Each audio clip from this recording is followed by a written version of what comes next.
الحمد لله رب العالمين والصلاة والسلام على سيد الأنبياء والمرسلين سيدنا ومولانا محمد وعلى آله وصحبه أجمعين. أما بعد، فعن أبي هريرة رضي الله تعالى عنه أنه قال قال رسول الله صلى الله عليه وسلم: سبعة يظلهم الله في ظله يوم لا ظل إلا ظله: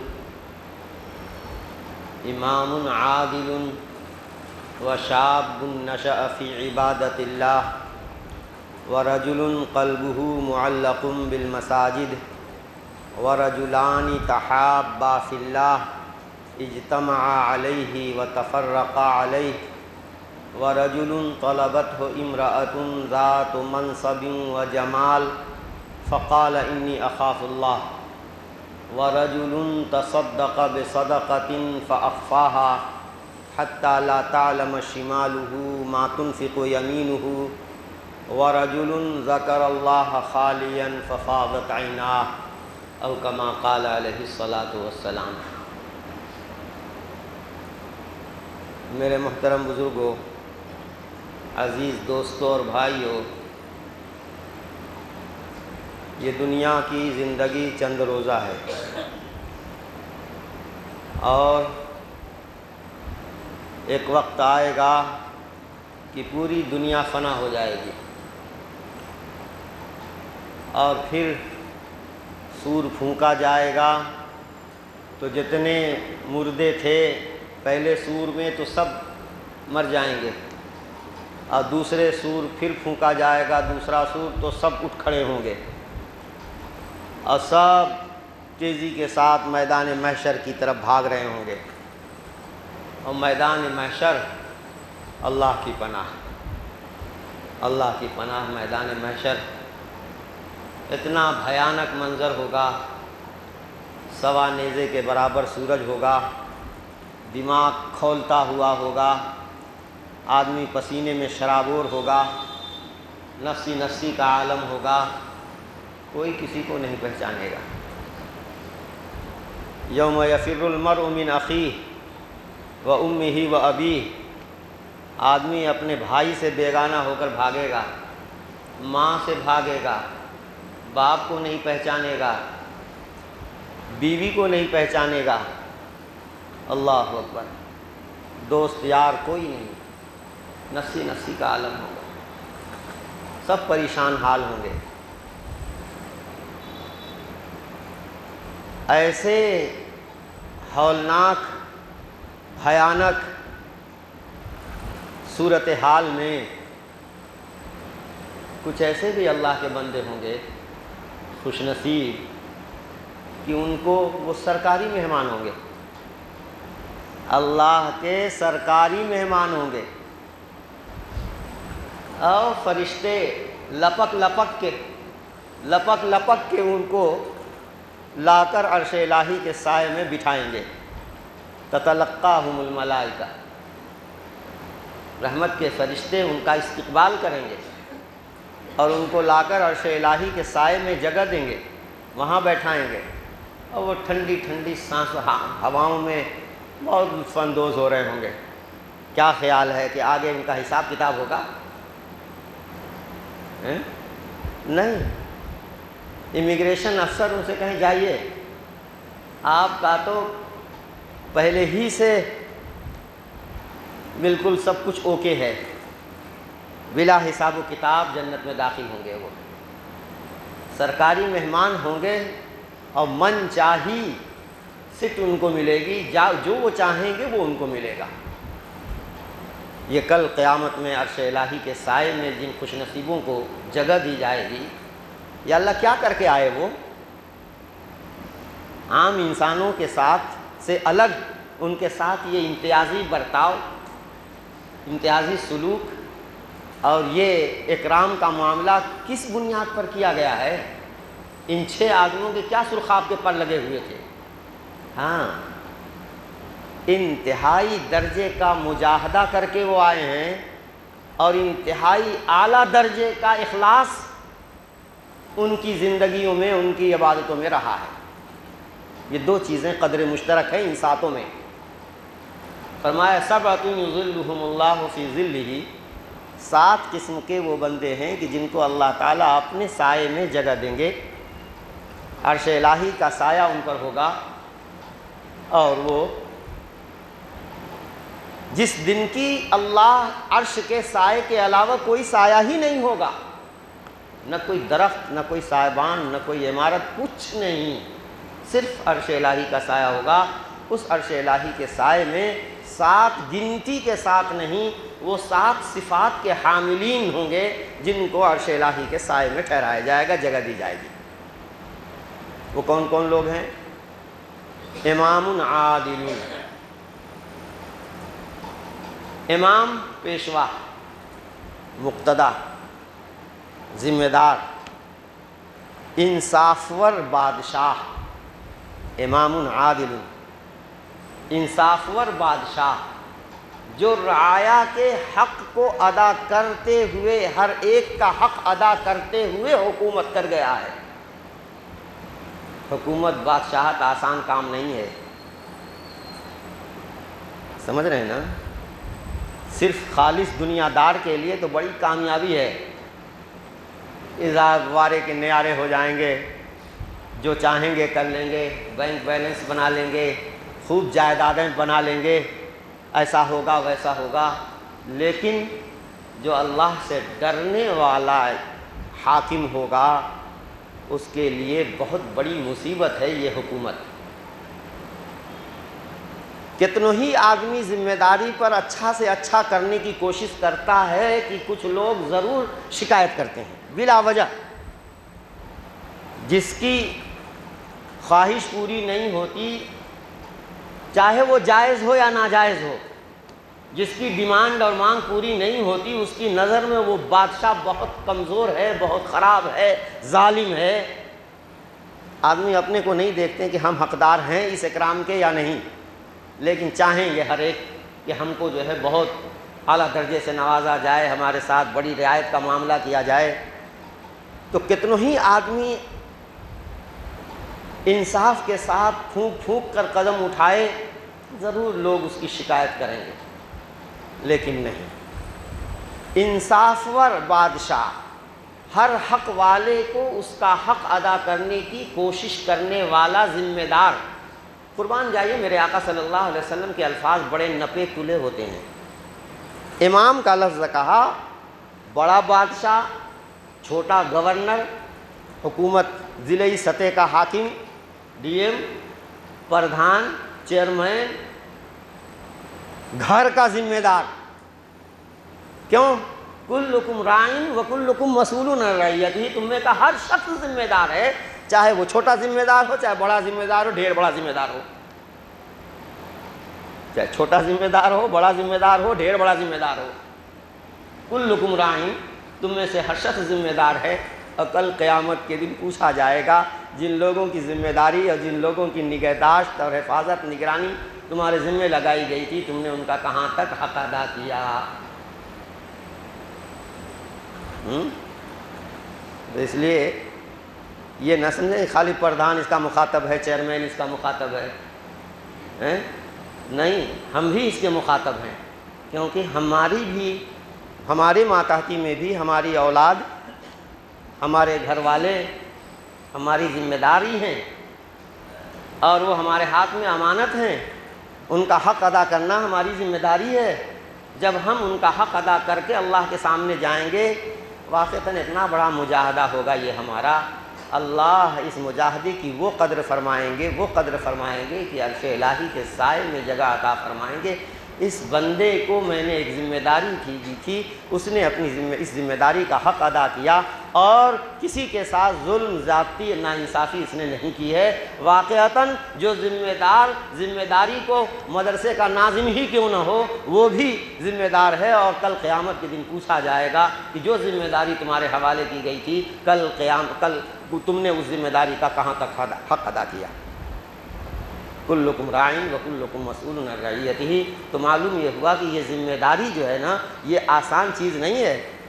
العرافۃ حق والعرفاء فی النار، ذمہ داری جو ہے یہ ضروری چیز ہے، ضرور کسی نہ کسی کی گردن نپنی ہے اس میں، سب بھاگیں گے تو کام کیسے چلے گا؟ ایک ضرورت کی چیز ہے۔ اگر کوئی ذمہ دار نہیں بنایا جائے گا تو سب اپنے اپنے ذمہ دار ہوں گے، نظام درہم برہم ہو جائے گا، لوٹ مار ڈکیتی، نہ کسی کی عزت محفوظ، نہ کسی کا مال محفوظ، نہ کسی کی جان محفوظ۔ تو ضرور ہے کہ ان سب کو کنٹرول کرنے کے لیے ایک حاکم حکمراں مسلط رہے۔ لیکن صاحب والعرفاء فی النار، اکثر عرفاء جو ہیں یہ ذمہ دار جہنمی ہوتے ہیں۔ وجہ یہ ہے کہ جو ان کی ذمہ داری ہوتی ہے اس ذمہ داری کو وہ کما حق صحیح ڈھنگ سے ادا نہیں کر پاتے ہیں، جس کی وجہ سے ان پر مقدمے دنیا بھر کے کھڑے ہو جائیں گے اور اس کی وجہ سے وہ جہنم میں جا سکتے ہیں۔ تو امام عادل انصاف کے ساتھ اپنی ذمہ داری نبھانے والا واقعتاً حد درجہ کا مجاہدہ کرنے والا ہوگا، اور سوائے اللہ کی رضا کے اور سوائے اللہ کی ڈر کے کوئی چیز نہیں ہے جو اس کو اس پر کھرا اتار سکے۔ اس لیے انتہائی درجے کا مجاہدہ اور انتہائی درجے کا اللہ کا ڈر یہی چیز ہوتی ہے، یہی دونوں چیزیں ہیں کہ جب پائی جائیں گی تو صحیح معنوں میں ہر حق والے کا حق ادا ہو پائے گا۔ ہر شخص ہم میں سے اس کا ذمہ دار ہے، ہر شخص اس کا مخاطب ہے۔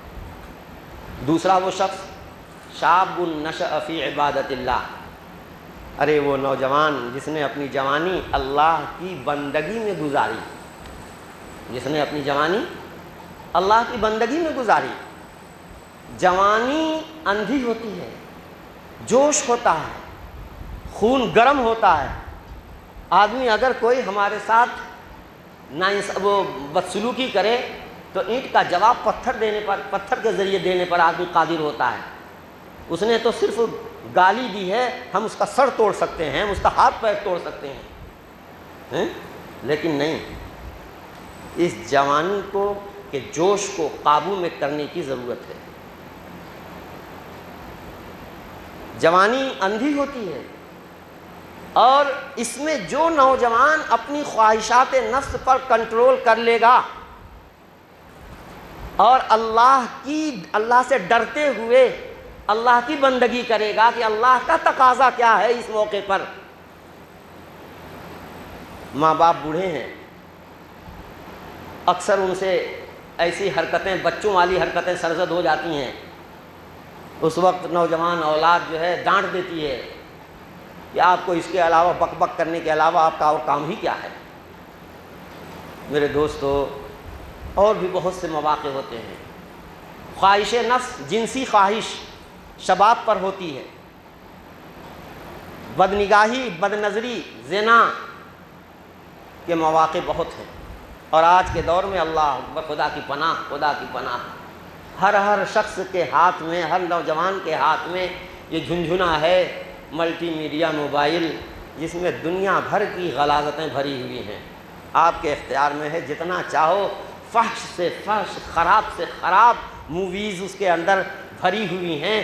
آپ نیٹ سے اس کا تعلق رہے گا، نیٹ ہے اگر تو دنیا بھر کی غلاظتیں اس کے اندر ہیں۔ ہمارے بچے جو آزاد ہوتے ہیں وہ اگر اس میں دیکھنا لگتے ہیں، ان کا ذہن، دماغ اس قدر گندا ہو جاتا ہے، اس قدر ان منظروں کو دیکھ کر کے اس قدر جو ہے ان کی اخلاقیات پر منفی اثر پڑتا ہے کہ خدا کی پناہ۔ پھر وہ یہی نہیں، اس میں یہ بھی ہوتا ہے، ہم سے تعلق قائم کیجئے، ہم سے یہ رابطہ کیجئے، یہ کیجئے، وہ کیجئے۔ چنانچہ وہ بچے ہمارے جو ہیں فرصت ہے، بٹن دباتے رہتے ہیں، کچھ کیے رہتے ہیں۔ نتیجہ یہ ہوتا ہے کہ دنیا کے آخری کونے میں رہنے والی کوئی لڑکی ہے اور یہاں وہ ہیں یا جو بھی ہے، صاحب ان سے ایک انجانی سی محبت، انجانا سا پیار ہو جاتا ہے۔ اور صاحب پیار کوئی بری چیز تھوڑی ہے پیار کرنا آج کے زمانے میں۔ نتیجہ یہ ہوتا ہے کہ پھنستے چلے جاتے ہیں اور پھر ایسا دلدل میں پھنس جاتے ہیں کہ نکلنا مشکل ہوتا ہے، نہیں نکل سکتے۔ میرے نوجوان دوستوں، بچوں، جوانی چند دن کی ہے، کچھ دن کے بعد یہ جوانی کا جوش ٹھنڈا ہو جائے گا، اور پھر جو کچھ جوانی میں کیے ہوئے ہیں بعض دفعہ اس کا خمیازہ دنیا میں بھی بھگتنا پڑتا ہے۔ صحت اتنی خراب ہو جاتی ہے ان بے راہ روی کی وجہ سے، جنسی خواہش کو غلط طریقے سے اس کی تکمیل کرنے کی وجہ سے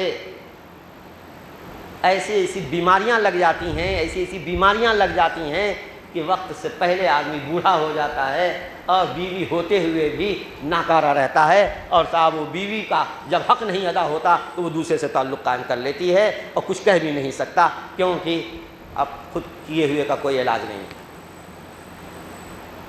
میرے بھائیوں اور دوستو، یہ سب بڑی مصیبتیں ہیں۔ شاب نشأ فی عبادت اللہ، وہ نوجوان جو اپنی اللہ کی مان کر کے، اللہ کی بندگی کر کے جو زندگی گزار رہا ہے، یقین مانو زبردست مجاہدہ ہے۔ اس نے اپنے اوپر، اپنی خواہش نفس پر، اپنے جوش جذبے پر ایسا کنٹرول کیا ہے اور قابو کیا ہے، صرف اللہ کے ڈر کی وجہ سے، صرف اللہ کی جو اللہ کے کو منہ دکھانے کے لیے اس نے یہ اپنی جوانی کے اندھے تقاضے پر جو ہے اس نے کنٹرول کیا ہے، بہت بڑا مجاہدہ کیا ہے۔ کل یہ نوجوان بھی عرش الہی کے سائے میں ٹھہرایا جائے گا۔ شاب نشأ فی عبادت اللہ، معمولی یہ نوجوان نہیں ہے، اس نے بہت بڑا مجاہدہ کیا۔ اور صاحب وَرَجُلٌ قَلْبُهُ مُعَلَّقٌ بِالْمَسَاجِدِ، وہ آدمی جس کا دل مسجدوں سے لٹکا ہوا ہے،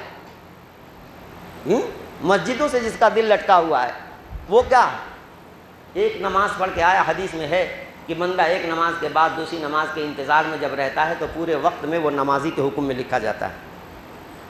اور انتظار کیا ہے؟ آپ نماز جماعت کے ساتھ پڑھ کر سنتیں جو ہیں مسنون، وہ سنتیں پڑھ کر کے آپ نکلیے، اپنے پاور لوم پہ کھڑے ہو گئے، اپنی دکان پہ چلے گئے، یا جو بھی آپ کا کاروبار ہے اپنے کاروبار پہ لگ گئے، اگلی نماز کے انتظار میں آپ ہیں۔ کان ہے کہ وہ اگلی نماز کے اذان کی آواز میں لگا ہوا ہے۔ جس شخص کی یہ کیفیت ہے کہ کہیں میری جماعت نہ چھوٹ جائے، میرے دوستو وہ کر رہا ہے، کھڑا ہے اپنے پاور لوم پہ، وہ بیٹھا ہوا ہے اپنی دکان پہ، وہ اپنا سارا کاروبار کر رہا ہے، اپنے آفس میں ہے، لیکن اگلی نماز کے انتظار میں ہے، گھر میں ہو کر کاروبار میں رہ کر کے عبادت میں لگا ہوا ہے، گویا کہ وہ نماز میں لگا ہوا ہے۔ اس کا دل مسجد سے لٹکا ہوا ہے، مسجد سے جڑا ہوا ہے۔ فجر کے فارغ ہونے کے بعد ظہر کا انتظار، ظہر کے بعد عصر کا انتظار، اور عصر کے بعد مغرب کا انتظار، مغرب کے بعد عشاء کے کا انتظار، پھر فجر کا۔ اور دیکھو جس چیز کی دھن لگی رہے گی، میرے دوستو تجربہ ہے کہ وہ چیز چھوٹنے نہیں پاتی۔ معلوم ہے کہ صبح کی 4 بجے کی ٹرین سے ہمیں جانا ہے، آدمی جھک مار کر کے اٹھتا ہے، رات کو تھوڑی دیر کے بعد اس کی آنکھ خود بخود کھلتی رہتی ہے، کیونکہ اسے معلوم ہے کہ اگر 4 بجے کی ٹرین اس کی چھوٹ گئی تو پھر اس کا کچہری میں وہ حاضر نہیں ہو سکے گا، اور اس کا مقدمہ پھر جو ہے نہ جانے کتنے دنوں کے لیے ٹل جائے گا، بہت سارا نقصان ہو جائے گا۔ نتیجہ یہ ہے کہ آدمی برابر لگا رہتا ہے، تھوڑی دیر کے بعد جو اس کی آنکھ کھلتی رہتی ہے، یہاں تک کہ وقت پر ٹرین پہ جا کے پکڑنے کی کوشش کرتا ہے، چاہے سردی شباب پر ہو، تمام مشکلات ہوں، جھک مار کر کے آدمی وقت پر پہنچتا ہے۔ جس چیز کی اہمیت دل کے اندر ہوتی ہے، آدمی اس کے لیے لگا رہتا ہے۔ نماز کی اہمیت ہمارے دل میں اگر ہو جائے، خدا کی قسم، ویسی ہی کہ اگلی ایک نماز سے فارغ ہونے کے بعد اگلی نماز کی جماعت نہ چھوٹنے پائے، تو یہی کیفیت ہماری بھی رہے گی۔ اللہ اکبر، اللہ تبارک و تعالیٰ اس کیفیت کی بنیاد پر وہ ہمیں وہ صلہ، وہ اجر عطا فرمائیں گے۔ انتہائی درجے کا یہ مجاہدہ ہے، 24 گھنٹہ اللہ فرماتے ہیں کہ 24 گھنٹہ یہ بندہ میرے در سے لگا ہوا ہے، میرے گھر سے اس کا دل اٹکا ہوا ہے۔ یقین مانو جب یہ میرا بندہ ہے کہ 24 گھنٹہ میری ہی لو لگی ہوئی ہے اس کے دل میں، تو میں اس کو جو ہے خاص اپنے عرش الہی کے، اپنے عرش کے سائے میں جگہ دوں گا۔ یہ کیوں؟ قیامت کی حشر خیزی اور قیامت کی ہولناکی سے جو ہے ستایا جائے گا، اور کیوں اس کی تکلیف اٹھائے گا؟ اس نے میرے لیے انتہائی درجے کا اخلاص، انتہائی درجے کا مجاہدہ کیا ہے۔ تو وَرَجُلٌ قَلْبُهُ مُعَلَّقٌ بِالْمَسَاجِدِ۔ چوتھا وہ شخص، 2 آدمی اکٹھا ایک ساتھ جو اللہ واسطے کی آپس میں محبت رکھتے ہیں، تحابا فی اللہ، 2 ایسے آدمی جو آپس میں محبت رکھتے ہیں اللہ واسطے کی، اللہ کے سلسلے میں، یعنی اللہ کے دین کے لیے محبت اپنی کسی حسن و جمال کی وجہ سے نہیں، کسی غرض کی وجہ سے نہیں، کسی مقصد کی وجہ سے نہیں، کوئی نہ جائز نہ ناجائز کوئی اور مقصد ہے ہی نہیں، صرف اس بنیاد پر کہ اللہ نے مجھے حکم دیا ہے اس کلمے والے سے محبت کرنے کا، اللہ نے مجھے حکم دیا ہے اس اللہ والے سے محبت کرنے کا، تو جب میں اللہ واسطے کی محبت کروں گا تو یقین مانو اتنا میں اس کا مخلص رہوں گا کہ سامنے بھی میں اس کے محبت کے تقاضے کے مطابق اس کے ساتھ معاملہ کروں گا، پیٹھ پیچھے بھی چونکہ دل میں میری اس کی محبت ہے، مجال کیا کہ کوئی میرے سامنے اس کی غیبت کرے اور میں اسے برداشت کر لوں؟ نہیں، مجھے اس سے محبت ہے، اس کی برائی میں برداشت نہیں کروں گا۔ نہ آدمی خود پیچھے برائی کرے گا، کسی کی غیبت کرے گا، نہ دوسرا کوئی غیبت کرے تو اس کو برداشت کرے گا، دوسرا اس کو نقصان پہنچانے کی کوئی سازش رچے وہ بھی اس سے برداشت نہیں ہوگا۔ چنانچہ سامنے بھی ایسا نہیں ہے کہ منہ پہ رام رام بغل میں چھری، نہیں، سامنے بھی اس کے حق میں خیر خواہ ہے، پیٹھ پیچھے بھی اس کے حق میں خیر خواہ ہے۔ وَرَجُلَانِ تَحَابَّا فِي اللَّهِ، یقین مانو اس درجے کی جو محبت ہوتی ہے، آپ تجربہ کر کے دیکھ لو، حاجی حج میں جاتے ہیں، سب اللہ، سب کے دل، سب کس لیے جاتے ہیں وہاں؟ اللہ سے تعلق مضبوط کرنے کے لیے جا رہے ہیں، خانہ کعبہ کے گرد طواف کر رہے ہیں، بھیڑ ہے، ہجوم ہے، کھوے سے کھوا چھلتا جا رہا ہے، بدن ایک دوسرے سے کسا جا رہا ہے، پتہ ہی نہیں چلتا کہ ہمارے بغل میں کوئی مرد ہے، عورت ہے، حسین ہے، بدصورت ہے، کیسا ہے، چھوٹا ہے، بڑا ہے، کچھ نہیں، سب کا دل کعبہ سے لگا ہوا ہوتا ہے، ہر ایک دوسرے سے بیگانے ہیں گویا کہ اسے پتہ ہی نہیں ہے، اور یہ سب کا دل جب اللہ سے جڑا ہوا ہے، وہاں جو حاجی جاتے ہیں تو واقعتاً اللہ واسطے، اللہ کی رضا کے لیے جاتے ہیں۔ ایک حاجی دوسرے حاجی کا تعاون کرتا ہے، ایک حاجی دوسرے حاجی کی ضرورت میں کام آتا ہے، وہاں جو محبت ہو جاتی ہے حاجی کی حاجی سے، وہ اتنی پائیدار محبت ہوتی ہے کہ بعد میں آ کر کے سوال ہی نہیں پیدا ہوتا کہ وہ پاجی ہو جائیں، وہ آپس میں جو ہے اسی طرح کی محبت رہتی ہے جو وہاں تھی وہ یہاں بھی آ کر کے قائم رہتی ہے۔ آپ دیکھتے ہیں، تجربہ کرتے ہیں، کیا یہ عرفاتی بھائی ہیں، ہے نا؟ تو معلوم یہ ہوا کہ جب اللہ واسطے کی محبت ہوتی ہے تو وہ محبت اٹوٹ ہوتی ہے، غرض کی محبت ٹوٹ جاتی ہے، غرض جب ختم ہوئی محبت ختم، تعلق ختم، اور جب جو بے غرض محبت ہوگی وہ محبت پائیدار ہوگی، کیا فیویکول جو ہے جوڑنے کا کام ہوگا، جو یہ اللہ واسطے کی محبت دو دلوں کو جوڑنے کا کام کرتی ہے، یہ محبت نہیں ٹوٹتی ہے، ان دلوں کے درمیان جو جوڑ پیدا ہو گیا ہے وہ کبھی ٹوٹنے والا نہیں ہوتا ہے۔ رجلان تحابا فی اللہ، یقیناً یہ اللہ واسطے کی آپس میں جو محبت ہے، سوائے ہائی گریڈ کے اخلاص کے کوئی چیز نہیں ہے جو ان دونوں دلوں کو جوڑے ہوئے ہے۔ کل اللہ تبارک و تعالیٰ کے ہاں ان کی یہ قدر ہوگی کہ ان دونوں کو عرش الہی کے سائے میں دنیا میں ساتھ ساتھ رہے ہو اور میرے واسطے رہے ہو، اپنے کسی غرض سے نہیں رہے ہو، یہاں بھی میں تم کو جدا نہیں ہونے دوں گا، دونوں کو ایک ساتھ عرش الہی کے سائے میں جگہ عطا کی جائے گی۔ 4 ہو گئے، 5۔ وَرَجُلٌ طَلَبَتْهُ امْرَأَةٌ ذَاتُ مَنْصَبٍ وَجَمَالٍ، وہ عورت، وہ خاتون جو حسن و جمال کی پیکر ہے، پری پیکر ہے، حسن و جمال کی میں یکتا ہے، اور صاحب یہی نہیں، باعزت گھرانے کی ہے، جاہ، رتبہ، حیثیت، کسی بڑے حاکم کی بیٹی ہے، اور ادھر سے آفر ہو رہا ہے آ جاؤ میں ہوں اور تم ہو۔ جب پیار کیا تو ڈرنا کیا، اور یہاں تو ڈر کا سوال ہی پیدا نہیں ہوتا، اگر کوئی ترچھی نظر سے دیکھے گا تو آنکھ کاٹ لی جائے گی، آنکھ نکال لی جائے گی۔ بدنامی کا ڈر بھی نہیں ہے، بدنامی کا ڈر بھی نہیں ہے، حسن و جمال اپنے شباب پر ہے، تمام تر حالات ماحول سازگار ہیں، گناہ میں مبتلا ہونے کے لیے کوئی رکاوٹ نہیں ہے اور کوئی بدنامی کا خطرہ نہیں ہے۔ آئے ہے، پھر بھی یہ بندہ یہ کہتا ہے انی اخاف اللہ، اللہ کا ڈر ہے مجھے، اللہ تو دیکھ رہا ہے، الم یعلم بان اللہ یرا، معلوم یہ ہوا کہ اللہ کا استحضار، اللہ کا ڈر، اللہ کے دیکھنے کا جو یقین ہے وہ اتنا اس کی دل کی گہرائیوں میں اترا ہوا ہے کہ دنیاوی اور ظاہری اعتبار سے تمام تر چاہے حالات سازگار ہوں اور کوئی بدنامی کا خطرہ نہ ہو، خواہش نفس مکمل کرنے پر، خواہش نفس کی تکمیل پر پورے طور پر اسباب مہیا ہیں، لیکن اللہ کا ڈر ہے جو اس شخص کو گناہ میں مبتلا ہونے سے روکے رہ رہا ہے۔ یقین مانو، یقین مانو، بہت بڑا مجاہدہ کیا ہے، سوائے اللہ کے ڈر کے کوئی چیز نہیں ہے جو اس کو گناہ سے بچا سکے، اور اس نے اپنے آپ کو گناہ سے بچا لیا ہے، بہت بڑا مجاہدہ کر کے آیا ہے۔ اس کا حق ہے کہ اس کو یہ انعام دیا جائے، بلا حساب و کتاب اس کو جنت میں داخل کیا جائے، اور قیامت کی ہولناک منظر میں اس کو عرش الہی کے سائے میں جگہ عطا کی جائے۔ ہاں، اللہ کے بندے ایسے بھی ہیں۔ ارے بھائی، حضرت یوسف علیہ نبینا علیہ الصلوۃ والسلام کا قصہ کون نہیں جانتا؟ سب کو معلوم ہے نا، یوسف علیہ السلام کا قصہ تو سب کو معلوم ہے نا، میں نہیں بیان کروں گا۔ ایک اور قصہ ہے، ایک بزرگ تھے علامہ یافعی، ان کی کتاب ہے مرآت الجنان، دل کا آئینہ، اس میں اللہ والوں کے حالات ہیں، بڑے اچھے اچھے قصے ہیں اس میں۔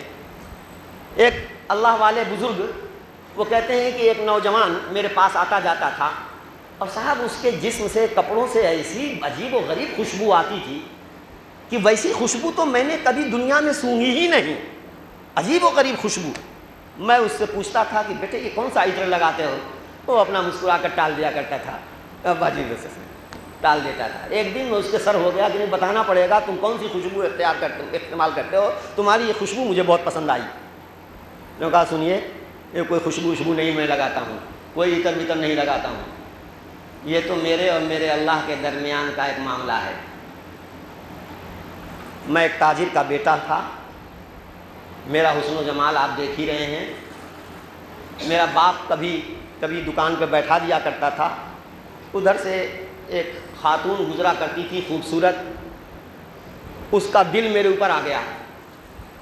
گھر جا کر اس نے ملازمہ کو بھیجا کہ مولوی صاحب چلو ایک معاملے میں گواہ مطلوب ہیں، اور تم سے بڑھیا نیک آدمی کہاں ملے گا، چلو تم گواہ بن جاؤ۔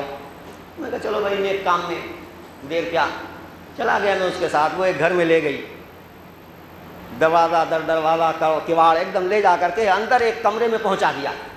وہاں ایک حسین و جمیل پری پیکر موجود ہے، حسن کی دیوی یکتا حسن و جمال میں۔ انہوں نے کہا یہاں کوئی، اور اس نے وہاں پہنچا کر کے دروازہ بند کر کے وہ چلی گئی۔ میں کہا یا اللہ۔ انہوں نے کہا میں ہوں تم ہو، میں ہوں تم ہو، کچھ نہیں، کوئی یہاں گواہی وغیرہ کا کوئی مسئلہ نہیں ہے۔ میں تو کانپ گیا، یا اللہ میں کیا کروں۔ اللہ تعالیٰ فرماتے ہیں وَمَن يَتَّقِ اللَّهَ يَجْعَل لَّهُ مَخْرَجًا، جو اللہ سے ڈرتا ہے اور گناہ سے بچنے کی ٹھان لے گا، اللہ اس کے لیے نکلنے کا راستہ بنا دیں گے۔ ہمت چاہیے، اللہ پر یقین چاہیے۔ وَمَن يَتَّقِ اللَّهَ يَجْعَل لَّهُ مَخْرَجًا، جو اللہ سے ڈرے گا اور اللہ سے ڈر کر کے گناہ سے بچنے کی کوشش کر لے گا اور ٹھان لے گا، اللہ اس کے لیے نکلنے کا راستہ بنا دیں گے۔ چنانچہ ایک دم میرے دل میں ایک بات آئی، میں نے کہا مجھے قضاء حاجت کی ضرورت ہے، پاخانے کی ضرورت ہے، بتا دیا جائے استنجا خانہ کا۔ ہاں استنجا خانہ ہے، جاؤ۔ وہاں گیا، وہاں جا کر کے میں نے پاخانہ کیا، نجاست کو اپنے کپڑوں اور اپنے جسم میں لگا، اس سے آلودہ کر لیا، اور اسی حالت میں میں باہر نکلا۔ اب اس نے دیکھا تو وہ ایک دم سے جو چیخنے لگے کہ یہ کہ پاگل کو پکڑ لائی ہو، بھگاؤ بھگاؤ بھگاؤ، پاگل کو پکڑ لائی ہو۔ چنانچہ میرا دروازہ کھولا گیا اور میں بھاگا ہوا آ کر کے دریا کے پاس جا کر کے، میرے جیب میں جو ہے 1 درہم پیسہ تھا، صابن لیا اور دریا کے پاس جا کر اس میں نہایا، کپڑے دھوئے، پاک صاف ہوا، اور پھر اس کے بعد وہ دن ہے اور آج کا دن ہے، یہ میرے جسم سے اور میرے کپڑوں سے یہ خوشبو آ رہی ہے۔ اللہ اکبر، نقد انعام اللہ تبارک و تعالیٰ نے یہ عطا فرمایا ہے۔ یہ تو دنیا میں اس کو انعام ملا ہے، کل عرش الہی کے سائے میں اسے جگہ ملے گی۔ چنانچہ شاب نشأ فی عبادت اللہ، اللہ کی جوانی میں، اللہ کی بندگی میں جوانی گزارنے والا نوجوان، اسی طریقے سے گناہ کا موقع پانے کے باوجود، تمام تر اسباب مہیا ہونے کے باوجود، انی اخاف اللہ، اللہ کے ڈر کی وجہ سے کوئی نوجوان اپنے آپ کو گناہ میں مبتلا نہ ہونے دے، بہت بڑا مجاہدہ ہے، بہت بڑا مجاہدہ ہے۔ میرے دوستو، نوجوانوں، تمہاری عفت و عصمت بڑی قیمتی چیز ہے۔ عفت و عصمت لٹ جانے کے بعد واپس نہیں آتی، اس لیے اپنی عفت و عصمت کی حفاظت کرو، اپنی عفت و عصمت کی حفاظت کرو، اور خدا نخواستہ جوانی کے جوش میں گناہ ہو جائے، مایوس ہونے کی ضرورت نہیں ہے، اللہ کی مغفرت کا سمندر بہت وسیع ہے۔ 2 رکعت نماز توبہ کی نیت سے پڑھ کر کے جب اس کی بارگاہ میں ندامت کے 2 آنسو گلاؤ گے، تمہارا یہ کرتوت، تمہارا یہ گناہ دھل جائے گا۔ اس لیے میرے دوستو پھر نئے سرے سے ویسے ہی ہو جاؤ گے جیسے تم سے کوئی گناہ نہیں ہوا ہے۔ اور آئندہ کے لیے شرط یہ ہے کہ خالی جو ہے اللہ توبہ منہ سے کہنے کی ضرورت نہیں، منہ سے کہنا کافی نہیں ہوگا، دل سے ندامت کے ساتھ آئندہ نہ کرنے کے عزم مصمم کے ساتھ جب توبہ کی جاتی ہے تو یہ توبہ جو ہے پچھلے گناہ کو بالکل دھو دیتی ہے۔ اس لیے میرے دوستو جوانی خاص طور سے در جوانی توبہ کردن شیوے پیغمبری، وقت پیری گرگ ظالم می شود پرہیزگار۔ ارے جوانی میں توبہ کرنا یہ پیغمبرانہ شان ہے، جیسے کہ حضرت یوسف علیہ السلام کی شان دیکھی تم نے کہ جوانی میں توبہ کرنا یہ پیغمبرانہ شان ہے۔ بوڑھے ہو جانے کے بعد جب کہ اعضاء جوارح ڈھیلے پڑ جاتے ہیں، اس وقت توبہ کی تو کیا خاک توبہ کی، اس وقت تو کسی کام کے رہی نہیں گئے ہو، تو اس وقت کی توبہ کا کیا خاص فائدہ ہوگا۔ توبہ اصل کرنا یہ ہے کہ جوانی میں اب جو ہے توبہ کریں، اور گناہ کا موقع ملنے کے باوجود بھی اپنے آپ کو بچا لو۔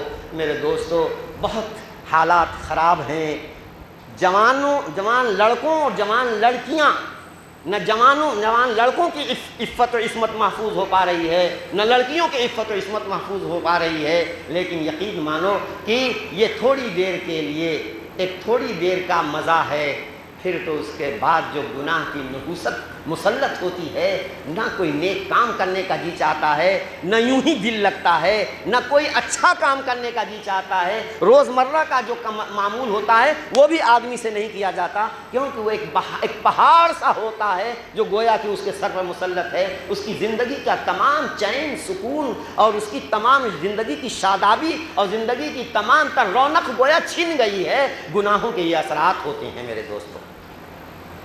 استغفار ان تمام نحوستوں اور آلائشوں کو دور کر دیتا ہے، استغفار ان تمام نحوستوں اور آلائشوں کو دور کر دیتا ہے۔ 5 ہو گئے، 6 ہو گئے، 5 ہو گئے۔ چھٹا، رجل تصدق بصدقۃ فاخفاها حتی لا تعلم شمالہ ما تنفق یمینہ، وہ آدمی جس نے اللہ کے راستے میں کوئی صدقہ اور خیرات کیا، اور یہ صدقہ خیرات اس لیے نہیں کیا کہ لوگ مجھے بڑا سخی، بڑا فیاض، قوم کا ہمدرد کہیں، یہ نہیں، صرف اور صرف اللہ کی رضا کے لیے۔ اور جب اللہ کی رضا کے لیے کیا جائے گا تو زید عمر بکر کو پتہ نہ ہونے پائے، اس سے بچ کر چپکے سے رازداری کے ساتھ ضرورت مند کی ضرورت پوری کر دے۔ اے ہے اللہ کے نبی صلی اللہ علیہ وسلم کو بات کہنے کا ایسا سلیقہ دیا گیا تھا، دیکھو کمال کی تعبیر ہے کہ اتنی رازداری کہ دائیں ہاتھ نے کیا دیا بائیں ہاتھ کو خبر نہیں۔ حالانکہ ایسا ہوگا، ایک ہی جسم کے دونوں حصے ہیں نا، نہیں، مطلب یہ ہے کہ انتہائی قریبی شخص تک کو بھنک نہیں لگنے پاتی ہے کہ اس آدمی نے کوئی صدقہ خیرات کیا ہے۔ اتنی رازداری کے ساتھ جب کوئی صدقہ خیرات کرے گا، علاوہ اللہ کی رضا کے اور کوئی محرک نہیں ہوگا اتنی رازداری کے ساتھ صدقہ خیرات کرنے میں۔ ہائی گریڈ کا اخلاص کار فرما ہے، اس لیے اللہ کے ہاں اخلاص کی قدر ہے۔ یہ قربانی کا جو مہینہ جو گزرا، یہ ابھی جو چل رہا ہے، یہ ایام جو گزرے ہیں، اس میں ہمیں کیا سبق دیا گیا؟ لن ینال اللہ لحومها ولا دماؤها ولکن ینالہ التقوی منکم۔ یہ قربانی کا گوشت اور قربانی کا خون اللہ کو نہیں پہنچتا، بلکہ در حقیقت اس کے پس پشت وہ جو جذبہ اخلاص ہے، رضا الہی کا جذبہ جو کار فرما ہے تمہارے دلوں کے اندر، وہ اللہ تک پہنچتا ہے۔ جتنا ہائی گریڈ کا یہ جذبہ ہوگا اتنے ہی زیادہ اللہ خوش ہوں گے اور اللہ کی بارگاہ میں یہ تمہارا درجہ بلند ہوگا۔ تو میرے دوستو، اللہ کی نظر میں اخلاص کی قدر ہوتی ہے، جتنا اعلیٰ درجے کا اخلاص ہوگا اتنا ہی زیادہ اللہ تبارک و تعالیٰ کے ہاں اس عبادت گزار کا رتبہ بلند ہوگا۔ اور 6واں 7واں 6 تو ہو گئے۔ وَرَجُلٌ ذَكَرَ اللَّهَ خَالِيًا فَفَاضَتْ عَيْنَاهُ، وہ آدمی جس نے تنہائی میں اللہ کو یاد کیا، لوگوں کے سامنے نہیں، اکیلے میں۔ تنہائی لوگوں کے سامنے تو ویسے بھی ڈھونگ بھی کر لیتے ہیں، لوگوں کے سامنے رونے لگتے ہیں، معمولی معمولی بات بنا کر کے خوب روتے ہیں، آنسو بہاتے ہیں۔ اب بعض لوگوں کو تو بڑی مشق ہوتی ہے، تھوڑی دیر میں ہنسنے لگتے ہیں، تھوڑی دیر میں رونے لگتے ہیں، تھوڑی دیر میں ہنسا دیتے ہیں، رلا دیتے ہیں۔ یہ تو ان کے پاس جادوئی کرتب ہوتا ہے۔ نہیں، تنہائی میں رات کے پچھلے پہر میں کوئی نہیں دیکھ رہا ہے، دائیں بائیں کوئی بھی نہیں ہے، مسجد کے کونے میں آ کر کے ایک بندہ 2 رکعت 4 رکعت 6 رکعت جتنی اللہ اسے توفیق دے نماز پڑھتا ہے، اور اس وقت اس تنہائی میں اپنا ہاتھ اٹھا کر اللہ سے راز و نیاز کرتا ہے، اور اس راز و نیاز میں اپنے گناہوں کو سوچ سوچ کر کے ندامت کے آنسو بہاتا ہے۔ اللہ اکبر، انتہائی درجے کا یہ اخلاص ہے، اللہ کا ڈر ہی ہے جو اس کو اس عمل پر ابھار رہا ہے۔ رجل ذکر اللہ خالیا، وہ آدمی جس نے تنہائی میں اللہ کو یاد کیا اور اس دوران اس کی آنکھوں سے آنسو ابل پڑے، ففاضت عیناہ، یقین مانیے ان آنسوؤں کی اتنی قدر ہے کہ اللہ رب العالمین کل عرش الہی کے سائے میں اس آنسو بہانے والے کو جگہ عطا فرمائیں گے۔ یہ 7 قسم کے اللہ کے وہ بندے ہیں جن کا اخلاص ہائی گریڈ کا اخلاص ہے، جن کا مجاہدہ اور قربانی انتہائی درجے کا مجاہدہ اور قربانی ہے، جس کے نتیجے میں اللہ رب العالمین ان کو یہ صلہ عطا فرمائیں گے کہ کل عرش الہی کے سائے میں اسے جگہ عطا فرمائی جائے گی۔ بہرحال مجھ سے یہی حکم ہوا کہ اصلاح معاشرہ پر گفتگو کر لو، اور بہرحال اس وقت اب کچھ اس طرح کے یہ جو ملٹی میڈیا موبائل ہے، اس کی وجہ سے تو بہت ہی ہماری زندگیاں جہنم بن گئی ہیں، اور پھر یعنی جو آدمی اس میں دیکھتا ہے وہ پھر اس کو اپنا عملی جامہ پہنانے کی کوشش کرتا ہے۔ جو غلاظتیں، جو مخربات اخلاق چیزیں ہم اس میں دیکھتے ہیں، اور کردار عفت عصمت کو تار تار کرنے والے جو مناظر اس میں دیکھتے ہیں، پھر وہی ہمارے بچے کو عملی زندگی میں بھی اس کی پریکٹس کرنے اور اس کا تجربہ کرنے کا جوش پیدا ہوتا ہے اور داعیہ پیدا ہوتا ہے، جس کے نتیجے میں وہ گناہ میں مبتلا ہوتا ہے۔ ایک مرتبہ گناہ میں مبتلا اگر ہو گیا نا تو پھر اور ہمت کھل جاتی ہے، پھر دوسرا کیس، تیسرا کیس، چوتھا کیس، یہاں تک کہ حدیث میں فرمایا گیا کہ بندہ جب گناہ کرتا ہے تو اس کے دل پر ایک سیاہ دھبا لگ جاتا ہے، اگر وہ توبہ کر لے تو دھل جاتا ہے، اور اگر پھر کرتا ہے تو وہ دھبا بڑھتا ہے، یہاں تک کہ جب وہ کرتا رہتا ہے دھبا بڑھتا رہتا ہے، دل بالکل اتنا کالا ہو جاتا ہے کہ کلا بل ران علی قلوبہم ما کانوا یکسبون کی کیفیت ہو جاتی ہے کہ ان کالے کرتوتوں کی وجہ سے دل سیاہ ہو جاتے ہیں۔ پھر مولوی کی تقریر سیدھے کان سے گھس کر کے اگلے کان سے سامنے والے کان سے نکل جاتی ہے، دل کی گہرائیوں میں بات نہیں اثر کرتی، فضائل اعمال کی تعلیم کا کوئی اثر نہیں ہوتا۔ میرے بھائیوں اور دوستوں، میرے بچوں، اس بات کا خیال کرو قبل اس کے کہ ہمارے دلوں پر شقاوت بدبختی کی مہر لگ جائے، اور قبل اس کے کہ ہمارا دل کسی بھی خیر اور نیکی کو قبول نہ کرے، ہم اپنے دلوں کا تدارک کرنے کی کوشش کریں، اللہ والوں کی صحبت اختیار کریں۔ خربوزے سے خربوزہ رنگ پکڑتا ہے، اللہ والوں کی صحبت اختیار کرنے سے دلوں کے اندر پاکیزگی اور نورانیت پیدا ہوتی ہے، اور اسی طریقے سے دل جو ہے وہ یعنی ان کی صحبت کی وجہ سے نیک اعمال کا عادی ہوتا ہے، اور جو ہمارے دل کے اندر سیاہی ہوتی تھی وہ دھل جاتی ہے۔ اللہ رب العالمین ہمارے قلوب کی حفاظت کی ہمیں توفیق عطا فرمائے، اور عفت و عصمت جو بہت قیمتی شے ہے، عفت و عصمت مومن کا اتنا قیمتی متاع اور سرمایہ ہے کہ اس کا کوئی عوض نہیں ہو سکتا۔ اس عفت و عصمت کی حفاظت کی کوشش کرو نوجوانوں، خدا نخواستہ غلطی ہو بھی جائے تب بھی جو ہے مایوس ہونے کی ضرورت نہیں ہے، اب بھی عفت و عصمت کو اسی آب و تاب کے ساتھ واپس کرنے کا آپشن کھلا ہوا ہے، اور وہ ہے توبہ کا آپشن۔ توبے کے بعد انشاءاللہ پھر ہماری عفت و عصمت لوٹ آئے گی۔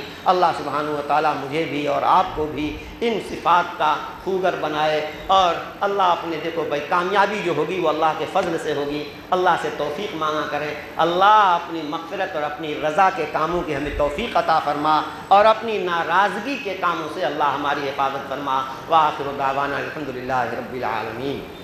اللہم صلی علی سیدنا مولانا محمد وعلی آل سیدنا مولانا محمد کما تحب و ترضی عدد ما تحب و ترضی اللهم إنك عفو كريم تحب العفو فاعف عنا ربنا آتنا في الدنيا حسنة وفي الآخرة حسنة وقنا عذاب النار ربنا اغفر لنا ولإخواننا الذين سبقونا بالإيمان ولا تجعل في قلوبنا غلا للذين آمنوا ربنا إنك رؤوف رحيم۔